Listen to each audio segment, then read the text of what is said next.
Donald Trump? Yeah! Thank you. Well, hello, Milwaukee, and good evening, America. Let me take 1 second to say hello to my fellow delegates from Connecticut. My name is Linda McMahon, and I am the chair of the America First Policy Institute. I'm perhaps one of the few people who's been privileged to call Donald Trump a colleague and a boss, but he's also a friend. Let me share a little story that's probably not the typical Donald Trump story. I had a meeting scheduled with him at Mar-a-Lago, and as he welcomed me, his little 4-year-old granddaughter ran up to him. He scooped her up with delight and asked her, "Who's the most beautiful girl in the world?" And she said, "Me." Then he asked, "And who do you love the most in the world?" And she said, "You, Grandpa." And he kissed her on both cheeks. Then she whisked off his hat and mussed his hair. And he smiled with the love that only a grandfather could have given. I first met Donald Trump when I was the CEO of World Wrestling Entertainment. For fun, he became part of some of the most compelling and highest-rated storylines in the company's history. And when he became president, I was honored to serve in his cabinet, running the Small Business Administration. I traveled the country, talking to business owners and job creators. They knew they had a president who understood them and fought for them. He knew that small businesses are the engine of the American economy, and the Trump tax cuts proved to be like rocket fuel for them. Almost every business owner I spoke with was using their tax savings to grow their businesses. And ladies and gentlemen, the U.S. economy was flourishing.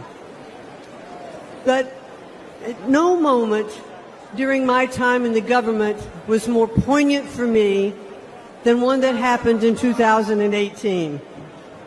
I traveled with the president to view the destruction which Hurricane Florence had levied on my hometown of New Bern, North Carolina.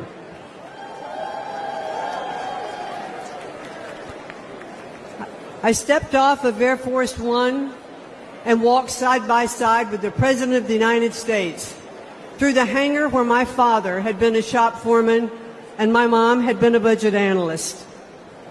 I watched Donald Trump walk through neighborhoods of my childhood, comforting those who had suffered such great damages. Because he was a builder, he talked to them about what it would take to rebuild, what kind of materials they should use. And he didn't just show a personal interest, he was one of them.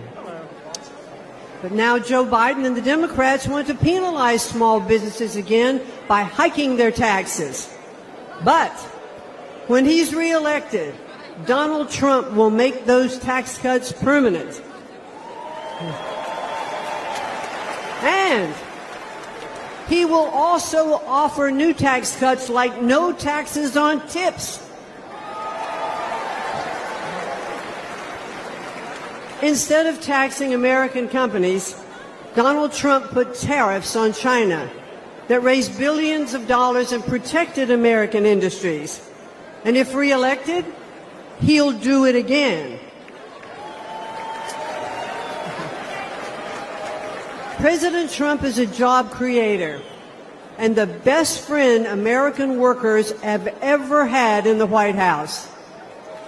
He is a champion of the forgotten men and women, as I have experienced firsthand. But the media doesn't like to acknowledge that very often. Donald Trump is not only a fighter, ladies and gentlemen, he is a good man.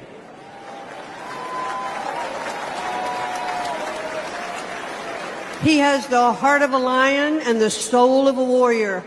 And I believe that if necessary, he would stand at the gates of hell to defend our country. He loves this country, and he would do anything to defend it and to protect us from all harm. I am confident that he will make America great again. And why? Because he did it before. So I ask all of you here tonight, and those of you who are watching from home, to re-elect Donald J. Trump as the 47th President of the United States. Thank you, and good night.